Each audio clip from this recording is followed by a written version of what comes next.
सह नौ भुनक्तु सह वीर्यं करवावहै तेजस्विनावधीतमस्तु मा विद्विषावहै।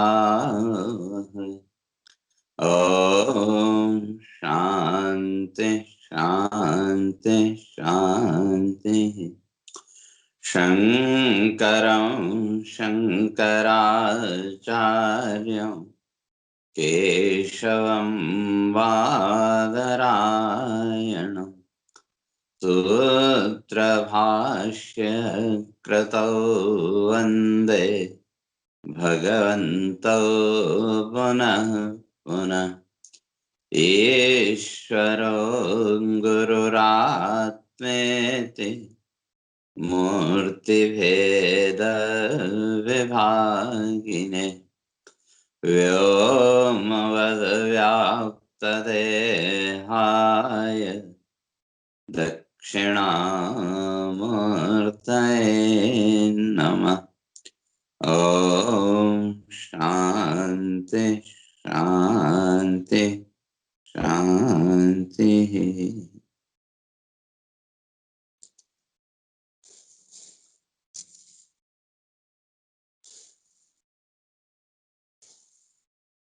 तो विचार चल रहा था, तो चर्चा चल रही थी कर्म, अकर्म और विकर्म। तो इसको भगवान स्पष्ट करके आए थे कि सर्वत्र उस अकर्म ब्रह्म रूपता का दर्शन, सर्वत्र ब्रह्म भाव, प्रत्येक कर्म के साथ ब्रह्म भाव, परमात्मा का भाव, वो भाव ही इस जीवन के कर्म बंधन से व्यक्ति को मुक्त कर सकता है। और दो इससे सर्वे समारंभ, तो उस निष्कर्म की स्थिति तक, उस पर ब्रह्म के भाव तक कैसे पहुंच सकते हैं, उसके लिए भगवान स्पष्ट करके आए थे कि यस्य सर्वे समारंभा काम संकल्प वर्जिता ज्ञानाग्नि दग्ध कर्माणम तमाहो पंडितम बुधा। वो जो साधक है, जिसके अकर्म दृष्टि दृढ़ हो गई, अर्थात प्रत्येक कर्म के साथ ब्रह्म भाव जिसका दृढ़ हो गया, मजबूत हो गया, वो उसके जीवन के सारे कार्य काम संकल्प वर्जिता, इस भौतिक जगत की, इस संसार की इच्छा और इस संसार के तरह तरह के संकल्पों से रहित हो जाए, या यूं कह सकते हैं कि वे यस्य सर्वे समारंभ। तो जो साधक उस अकर्मण्यता की स्थिति तक, उस ब्रह्म भाव तक पहुंचना चाहता है, उसको भी अपने अंदर ये भाव दृढ़ करना पड़ेगा।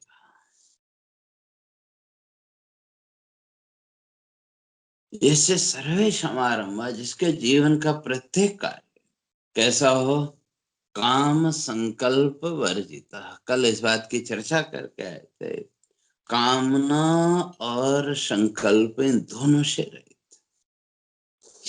क्यों, जहां तक संकल्प की बात है, तो कोई न कोई कामना रहेगी, इच्छा रहेगी, तो उस इच्छा के अनुसार कहीं न कहीं संकल्प भी उठेगा, और वो संकल्प फिर आपको कर्म में प्रवृत्त कराएगा। तो इस तरह से ये चक्र चलता रहेगा। कामना, कामना से फिर संकल्प, संकल्प से फिर कर्म के साथ फल की कामना। तो इसलिए भगवान स्पष्ट करते हैं, जो विचारशील व्यक्ति है, जो साधक है, वो अपने आप को उस स्थिति में ले जाता है कि जहां काम संकल्प वर्जिता, वहां दे संसार के भौतिक जगत के कोई कामना कोई संकल्प उसके पास है ही नहीं, क्योंकि जिसने अपनी दृष्टि उस ब्रह्म भाव में स्थिर कर ली, उस आत्म भाव में स्थिर कर ली, तो कहते हैं फिर उसके लिए कोई कामना भी शेष नहीं रहेगी इस संसार में। और जब कोई संसार की इच्छा ही नहीं है तो फिर संकल्प किसके लिए करेगी। तो ऐसा जो साधक है काम संकल्प वर्जिता, विचार के द्वारा चिंतन के द्वारा जिसने स्वयं को इस संसार के बंधन से ऊपर उठा, और जहां तक कामनाओं और संकल्प की बात है, जब तक इस भौतिक जगत को इस संसार को सत्य मानने की प्रवृत्ति जीवन में, जब तक इस संसार के इन दृश्यों के साथ सत्यता का भाव, तब तक कामना भी रहेगी। संसार के जितने भी पदार्थ हैं, संसार के जो भी दृश्य हैं, इन दृश्यों में सत्यता का भाव, पहले भी अपने चर्चा करके आए थे। हम कहते तो हैं कि संसार ऐसा ही है, लेकिन इस जगत का इस संसार का कभी विचार नहीं किया, कभी उसका चिंतन नहीं किया। जितना भी ये जगत दृश्य है, अगर इस जगत दृश्यों की बात करें तो ये थोड़ी देर के क्षणिक है, हम सब जानते हैं। लेकिन कहीं न कहीं इन दृश्यों के साथ सत्यता का भाव हमारा इतना दृढ़ जुड़ा हुआ है। शास्त्रों से हमने सुना, प्रवचनों में भी सुना, जीवन के अनुभव के द्वारा भी देखा, लेकिन फिर भी हमारा अंतर्मन उसको स्वीकार नहीं कर पाता। फिर भी कहीं न कहीं व्यक्ति इन दृश्यों में अटक जाता है, इन दृश्यों के साथ चिपक जाता है। और जैसे इन दृश्यों के साथ हमारे मन का जुड़ाव हुआ, तो मन की अतृप्त वासनाएं, मन का वो अतृप्त भाव फिर हमारे अंदर एक नई इच्छा को जन्म देगा। वो अतृप्ति है, मन की अतृप्ति का भाव। और जिस क्षण आपका मन तृप्त हो गया, उस क्षण वो इस इच्छा के बंधन से भी मुक्त हो जाता है। जैसे कई बार कोई बहुत पुरानी आपकी कोई इच्छा पूरी हो जाए, या ज्यादातर जब भोजन आप करते हैं, आपका मनपसंद भोजन आपको मिल गया पर्याप्त रूप में, तो भरपेट आपने भोजन किया, फिर कोई आपसे पूछे तो उस समय क्या जवाब होता है? नहीं अब नहीं चाहिए, तो मन तृप्त हो गया। बोलते हैं ना कि मन तृप्त हो गया। और जिस क्षण वो मन के अंदर वो तृप्ति का भाव आपका प्रकट हुआ, थोड़ी देर के लिए ही सही आपका मन इन इच्छाओं से आकांक्षाओं के बंधन से ऊपर भी उठ गया। थोड़ी देर के लिए ही सही आपके मन का विक्षेप समाप्त हो गया, लेकिन फिर अगले ही क्षण फिर वही संसार की वृत्तियां चल पड़ी। तो इसी तरह से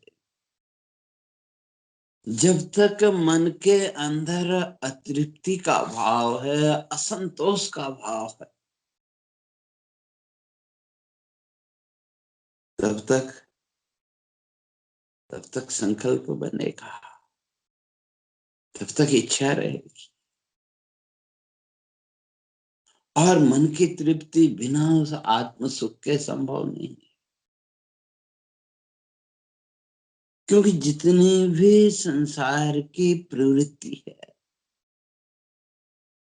शास्त्रकारों ने, ऋषियों ने इस संपूर्ण संसार को इस मन का ही खेल माना है। मैं मेरा का जितना भी भाव है, शत्रु मित्रता का, अपना पराया का जितना भी भाव है, ये सब मन की क्रीड़ा मात्र है, उससे ज्यादा और नहीं। और इस मन की क्रीड़ा को हमने सच्चा मान लिया।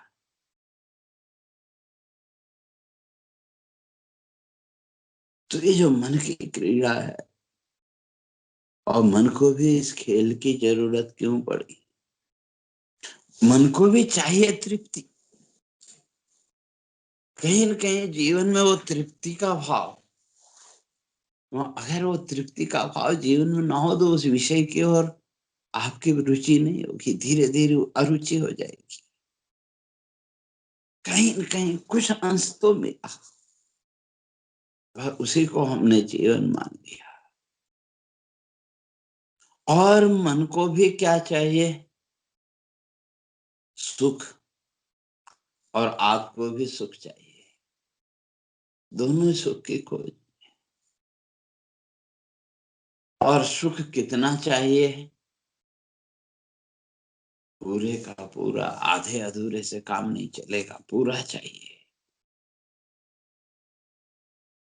और वो पूर्णता तो उस आत्म भाव के अतिरिक्त और कहीं नहीं मिल सकती।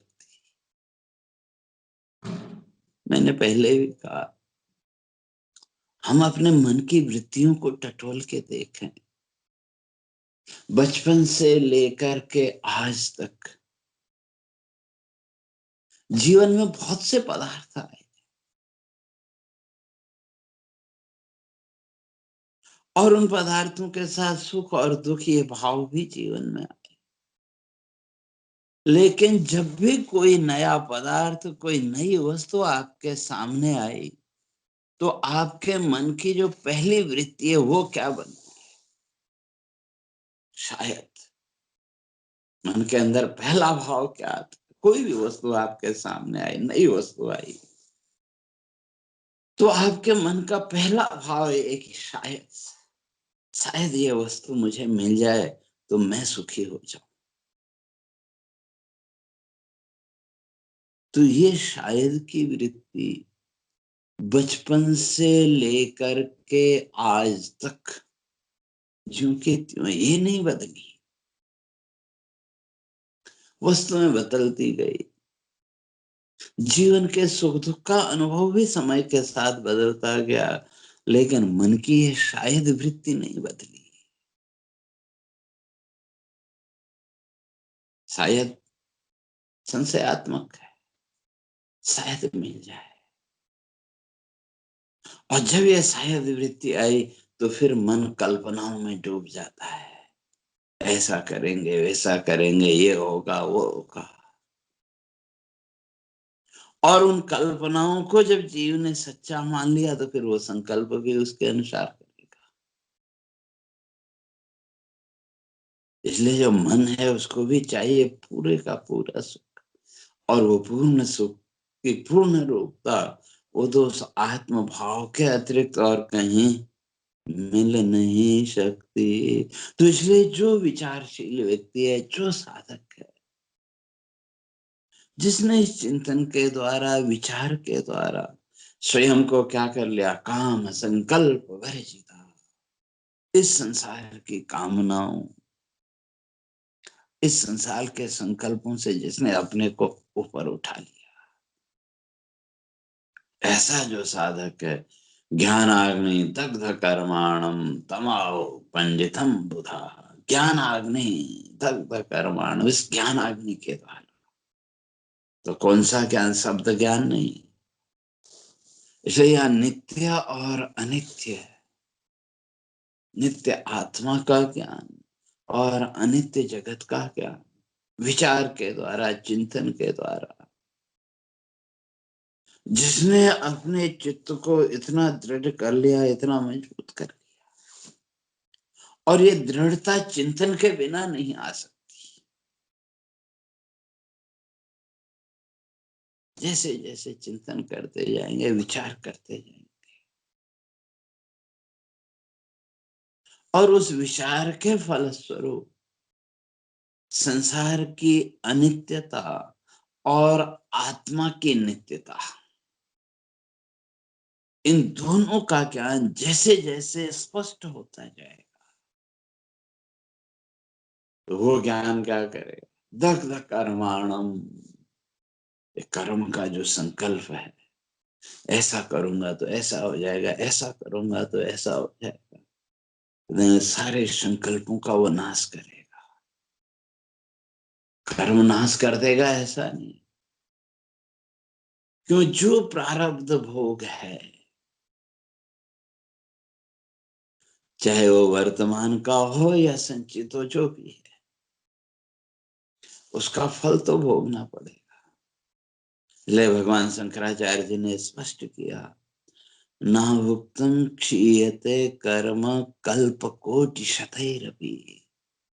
जो कर्म फल भोग है वो तो भोगना पड़ेगा, भले ही करोड़ों जन्म क्यों न लेने पड़े, वो कर्म पीछा छोड़ने वाला नहीं है।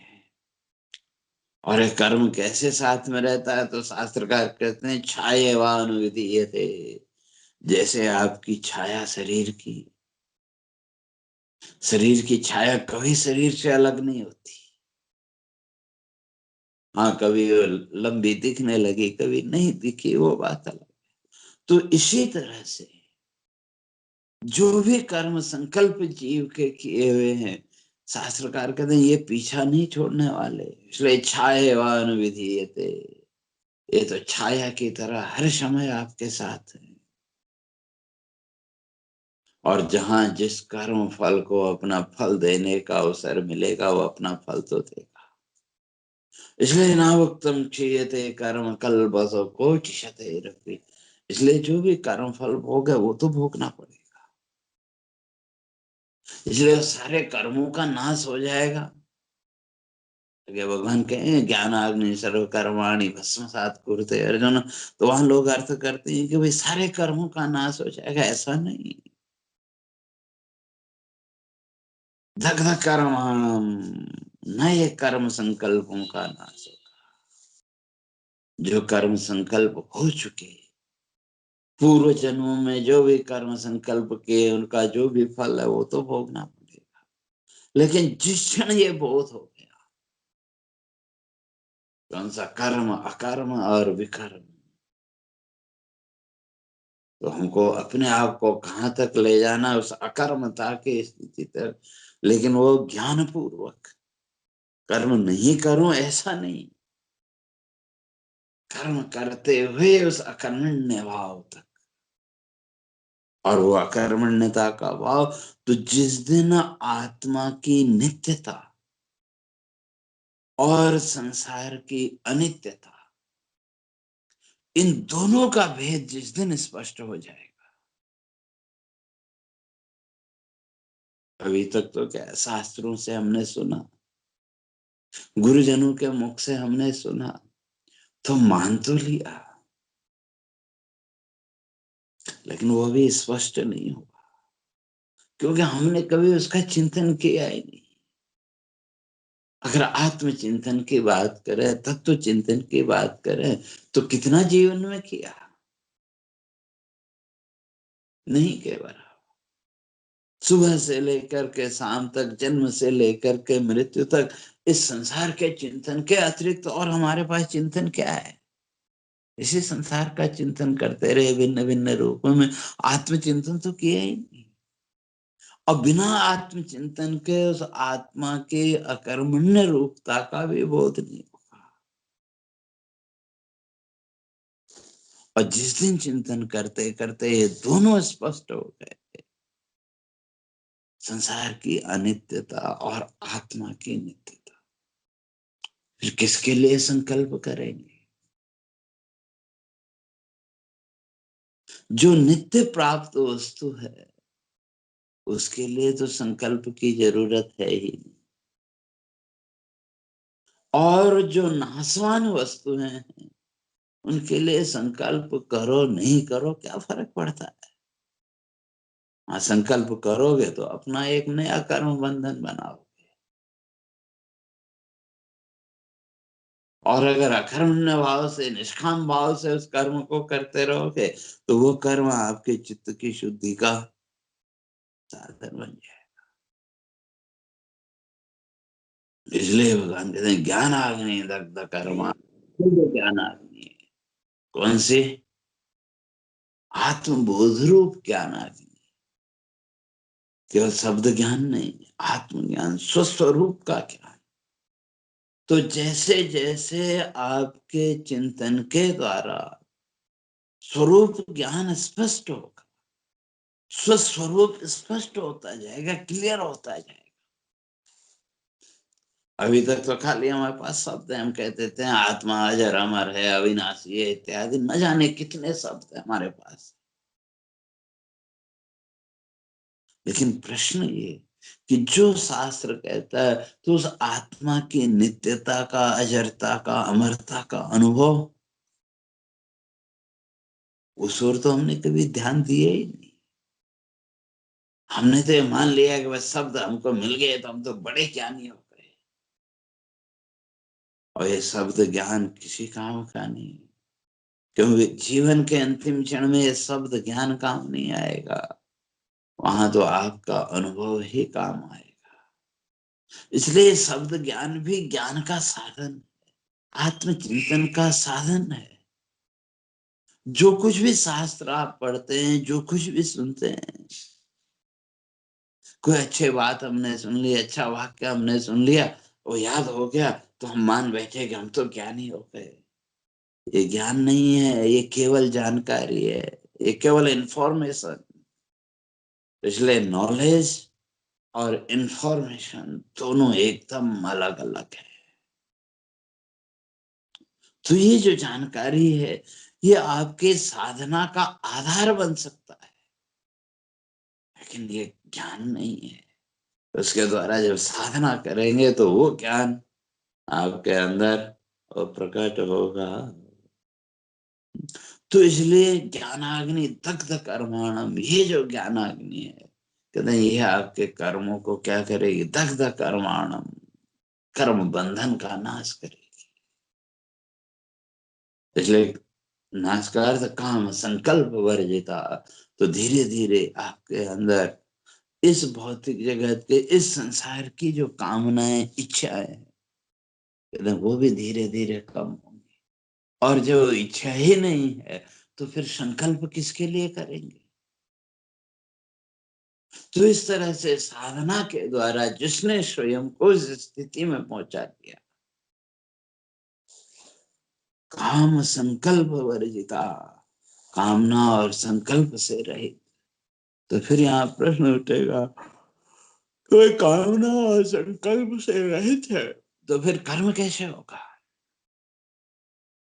तो इसके आगे तीन रूप कर्म के भगवान स्पष्ट करते हैं। चेष्टा मात्र, केवल चेष्टा मात्र, कोई अपना संकल्प नहीं है, कोई आसक्ति नहीं है, तो क्या है? केवल चेष्टा मात्र, चेष्टा मात्र है। और दूसरा लोक संग्रहार्थम, या जीवन मात्रार्थम। तो तीन ही रूप कर्म के हो सकते हैं, एक लोक संग्रहार्थम, जीवन मात्रार्थम, चेष्टा मात्रम। तो जो चेष्टा मात्र, क्रिया मात्र, वहां कोई संकल्प नहीं है, कोई इच्छा नहीं है। हाँ, वो जो साधक है, ऐसा जो साधक है, वो क्रिया करता हुआ जैसा दिखेगा, लेकिन उसका अपने अंदर कोई संकल्प है ही नहीं। यही अकर्मण्यता की अवस्था है। सब कुछ करते हुए भी, आगे भगवान अगले श्लोक में भगवान स्पष्ट कर रहे हैं, कर्मण्य भी प्रवृत्तो भी नैव किंचित करोति सः। उसकी प्रवृत्ति तो देखने में आएगी, दूसरे लोग तो देखेंगे वो कर्म कर रहा है, लेकिन वो कुछ नहीं कर रहा है, वो तो केवल चेष्टा मात्र है। और ये चेष्टा तो प्रारब्ध के अधीन ये इंद्रियां अपने आप कराएंगी, उसमें उसका अपना कोई संकल्प नहीं है। और दूसरा फिर कहते हैं लोक संग्रहार्थम, जिसको हम पुण्य कर्म करते हैं, तो लोक संग्रह, तो उसके साथ भी कहीं न कहीं फलेच्छा है। या जीवन मात्रार्थम, केवल अपने जीवन की रक्षा के लिए। तो कर्म के ये तीन ही रूप, अपने शरीर के, केवल अपने जीवन के उसके लिए, या लोक संग्रहार्थम, जिसको हम पुण्य कर्म आदि कहते हैं वो, या फिर चेष्टा मात्रम, केवल चेष्टा मात्र।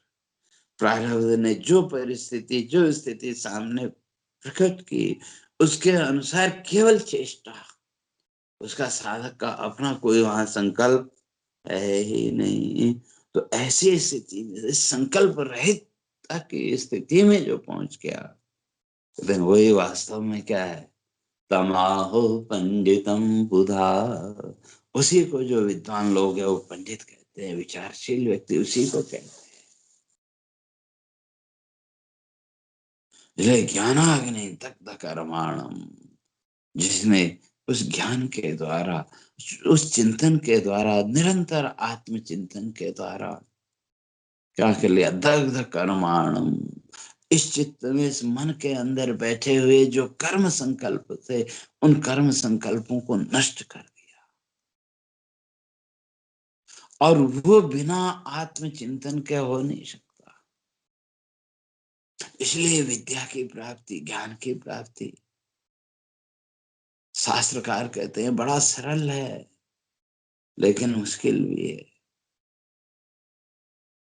क्यों? जब कभी आप किसी संत महापुरुष के शरण में जाते हैं, किसी तत्ववेत्ता महापुरुष की शरण में जाते हैं, ज्ञानी पुरुष की शरण में जाते हैं, शास्त्रकार कहते हैं, हमारे ऋषि कहते हैं कि जो अविद्या, आपका जो अज्ञान है, अर्ध सज्जन संपर्क, ऐसे तत्ववेत्ता महापुरुषों के शरण में, उनके संपर्क में आने मात्र से आपकी आधी अविद्या दूर हो जाती,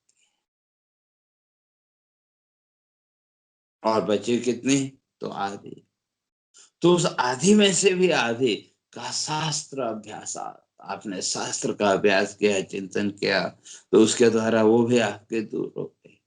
तो अब अज्ञान बचा कितना, 25%, 25%।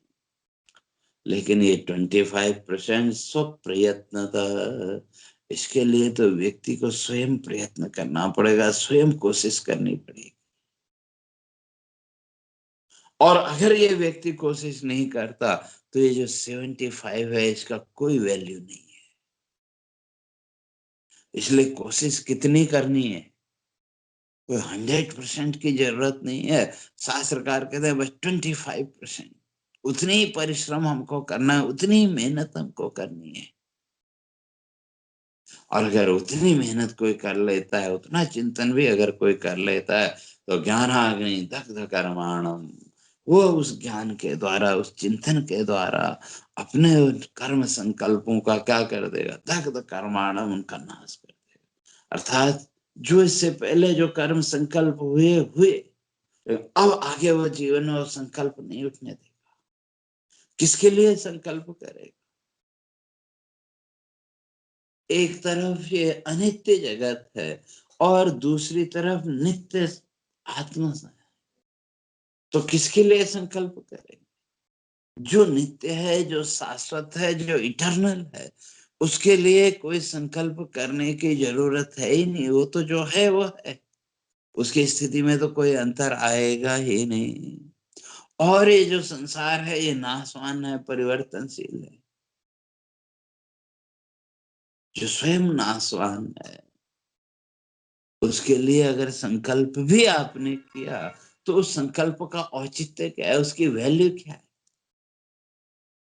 जरूरी नहीं कि वो संकल्प आपका पूरा हो, और कभी हो भी गया तो आदमी बड़ा फूलने लगता है कि मैंने ऐसा कर दिया, ये हो गया, वो हो गया।